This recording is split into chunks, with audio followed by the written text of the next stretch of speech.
عرب کے ماحول میں بیوی سے اظہار عشق عیب، معشوق سے اظہار عشق فخر۔ میری بات سمجھ میں آ رہی؟ بیوی سے محبت کا اظہار عیب تھا، رن مرید زن مرید، تو ہمارے ہاں بھی ہے، اور معشوق سے عشق یہ ایک فخر کی بات تھی۔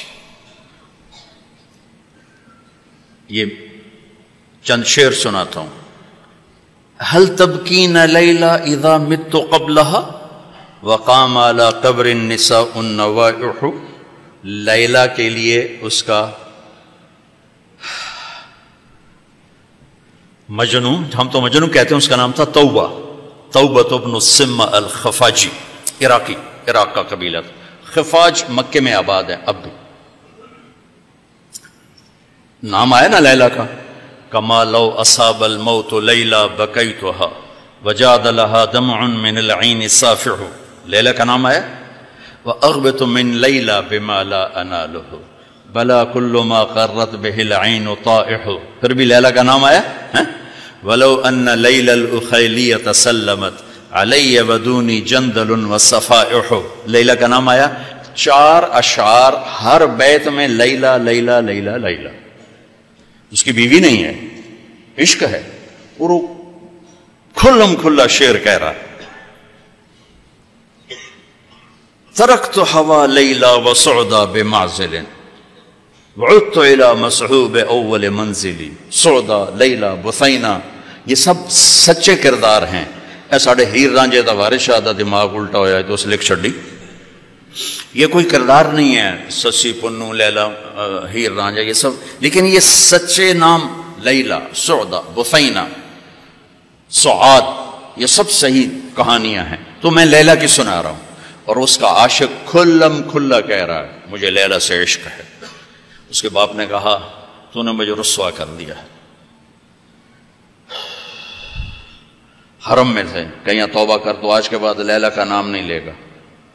تو وہ شاعر بلیغ تھا، کہنے لگا الہی تبت من کل المعاصی ولکن حب لیلا لا اتوب۔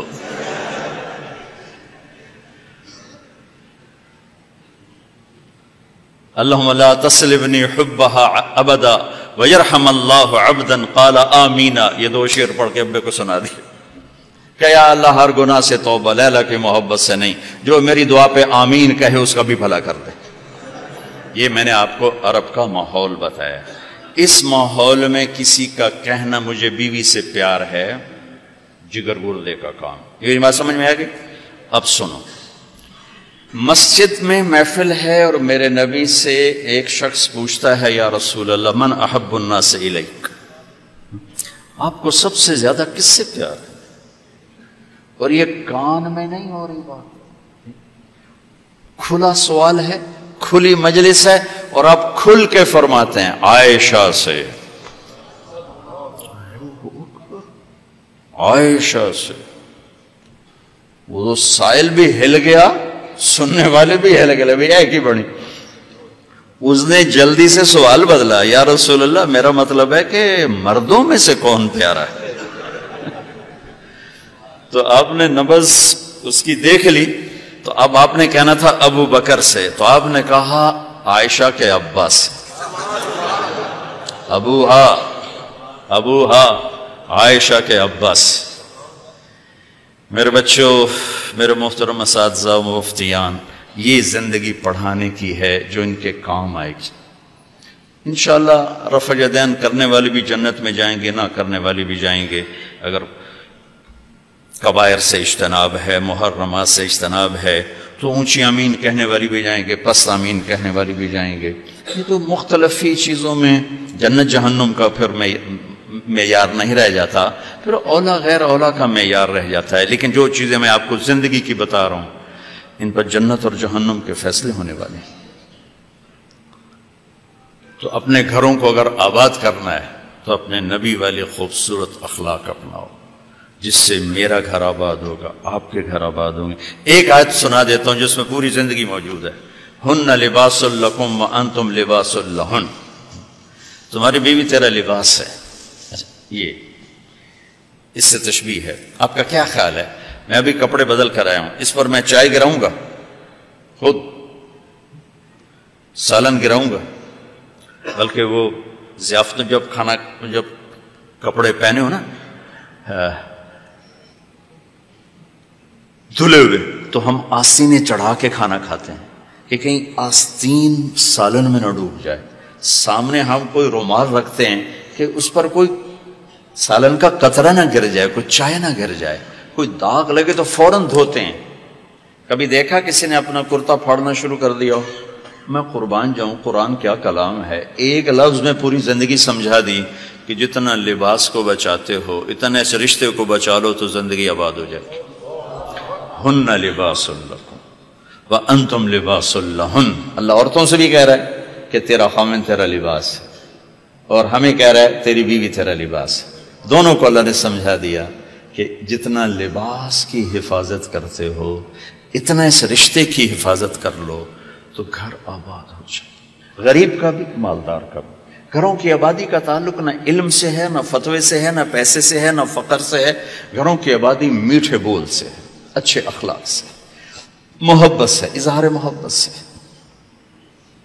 ڈاکٹر عبدالحی رحمۃ اللہ علیہ کی پڑھ رہا تھا میں واقعات، تو اس میں انہوں نے خود ہی اپنا ایک واقعہ ارشاد فرمایا کہ میں اپنے ایک مرید کے گھر گیا کھانا کھانے، تو کھانا بہت بڑھیا تھا. تو فرمایا کہ کس نے کھانا بنایا؟ کہا جی بیگم نے. کہا بلاؤ. بلا کر کہا بیٹی آپ نے کھانا بہت اچھا بنایا تھا، آپ کا شکر گزار ہوں. تو اس نے رونا شروع کر دی. تو ڈاکٹر صاحب رحمۃ اللہ علیہ فرمانے لگے بیٹی رونے کی کیا بات ہے؟ کہ حضرت آپ کے مرید کے پاس 30 سال ہو گئے، ایک دفعہ کبھی اس نے نہیں کہا تو نے کھانا اچھا بنا. بھائیو حوصلہ افزائی کرو، تعریف کرو. دیکھو خوشامد حرام ہے، تعریف تو حق ہے. وہ جو آتا نا اس کے منہ میں مٹی ڈالو، اس سے مراد تعریف نہیں خوشامد. میں بڑے اشکال میں رہتا تھا کہ حوصلہ افزائی تو حق ہے، اور یہ آ رہا ہے کہ جو تعریف کرو اس کو منہ میں مٹی ڈالو. تعریف تو حوصلہ افزائی ہوتی ہے. پھر ابن ماجہ پڑھاتے ہوئے میرے سارے سوال حل ہو گئے. یا معاذ ایاک والتمادع فانہ الذبح. معاذ خوشامد سے بچنا، یہ ذبح کر دینا ہے. یہ جہاں جہاں یہ لفظ آتا ہے تعریف کرے منہ میں مٹی ڈالو، خوشامد خوشامد خوشامد. تعریف میرے نبی تعریف کر رہے، اپنے صحابہ کی کتنی تعریف فرما رہے، موقع موقع پر ان کی تعریف فرما رہے ہیں. تو اپنے رشتوں میں اپنے رشتوں کو پانی لگاؤ میٹھے بول کے ساتھ، تعریف کرو. کھانا بنا دو کیا اچھا بنایا ہے، لباس پہنا کیا خوبصورت لگ رہا ہے. ماں کی تعریف کرو، باپ کی تعریف کرو، استاد کی کرو، استاد شاگرد کی کرے. اس سے حوصلہ بڑھتا ہے. خوشامد حرام ہے، تعریف میرا حق ہے، آپ کا حق ہے. میں آپ کی کوئی تحریر دیکھوں، آپ کا کوئی تقریر دیکھوں، آپ کی کوئی چیز دیکھوں تو میرے ذمہ ہے کہ میں آپ کی حوصلہ افزائی کروں. تو رشتوں کو پانی پلانے کے لیے حوصلہ افزائی، تعریف، کمیوں سے درگزر، اس سے میرے عزیزوں گھر آباد ہوتے ہیں. وہ عالم کا گھر ہو، مفتی کا گھر ہو، یا کسی ان پڑھ کا گھر ہو. گھروں کی یہ شکل و صورت 4 دن کا کھیل ہوتا ہے، پھر کشش ختم ہو جاتی ہے. لیکن حسن سلوک، حسن اخلاق ایسا حسن ہے جو ہمیشہ چڑھتے سورج کی طرح چڑھتا ہے، کبھی ڈھلتا نہیں. سورج تو نصف النہار پہ آ کے ڈھل جاتا ہے، اخلاق کا سورج موت سے بھی نہیں ڈھلتا ہے، یہ چڑھتا جاتا ہے چڑھتا جاتا ہے. تو اپنے گھروں کو آباد کریں حسن سلوک کے ساتھ، حسن اخلاق کے ساتھ. میرے نبی حضرت میمونہ کے گھر میں تھے. آپ رات کو پیشاب آیا، باہر نکلے، پیچھے آنکھ کھل گئی اماں جان کی، دیکھا بستر خالی، چکر دے دیا ان کو. سوکن پنے نے کہنے لگی اچھا میری باری میں مجھے چھوڑ کر دوسری بیوی کے پاس چلے گئے. وہ سوکن پن کنڈی لگا دی. اللہ کے نبی آئے، دروازہ بند. آپ نے دستک دی، میمونہ دروازہ کھولو. کہا میں تو نہیں کھولتی. آپ نے کہا کیوں؟ کہا مجھے چھوڑ کے دوسری بیوی کے پاس چلے گئے. کہا اللہ کی بندی انی حاقن، حاقن کہتے ہیں زور سے پیشاب آیا. کہا مجھے پیشاب آیا تھا بڑے زور کا. کہا کوئی پیشاب نہیں، مجھے پتا ہے آپ کہاں گئے ہیں. وہ حضرت عائشہ پیشاب ہو رہا تھا. تو آپ نے کہا اب میمونہ انا رسول اللہ، میں اللہ کا رسول ہوں، صرف تیرا خاوند نہیں ہوں، میں کیسے خیانت کر سکتا ہوں؟ پھر ان کو کرنٹ لگا، ہوئی پہلے وہ سوکن پن آئے گا تھا، سوکن، کن کسے کہتے ہیں؟ لوہے کو تیز کرتے ہوئے، دھار بناتے ہوئے جو چھوٹے چھوٹے ذرات اڑتے ہیں نا، ذرات، اس کو کن کہتے ہیں۔ آنکھ میں پڑ جائے نا تو آنکھ آدمی تڑپ جاتا ہے، تو جس کی آنکھ میں 100 ذرے پڑ جائیں اس کا کیا حال ہوگا؟ یہ ہے 100 کن، 100 کن، اس سے ہے کہ آنکھوں میں 100 ذرے پڑ گئے، بشر ہے۔